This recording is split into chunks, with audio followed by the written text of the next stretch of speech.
अल्लाह वास्ते क्यों आड़ा खाए होए आड़ा जो तबाही है बंदा जी बस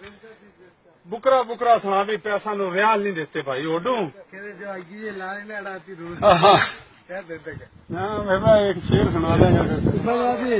सऊदियों तो मिस्त्री लाका अरे भाई सऊदिया में हाँ देख के हमारा क्या हाल है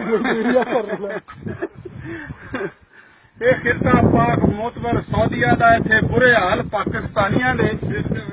मारे गए गरीब दे बाल जेड़े वेच के आ गए जेवर जनानिया दे उत्तों अकल ने मत मारी जेड़े चढ़दे नशे नाल नदानिया दे अगों इन्हां ठेकेदारां ने खल लाई बकरे समझ मुक्त कुर्बानियां दे हत्थ विच दे के 6 फुट दा बेलचा ताल ताल सदीक बुलाई जांदे ते जेड़ा मेरे वर्गा अरबी दा महर ना होवे ओनू कम नाल इशारियां दे समझाई जांदे और जदों पैसिਆਂ ਦੀ ਵਾਰੀ ਆਵੇ ਉਦੋਂ ਬੁਕਰਾ ਬੁਕਰਾ ਸੁਣਾਈ ਜਾਂਦੇ बस मजबूरियां दे वस पै के जिंदगी अपनी गवाई जाते। सलाम पाकिस्तान।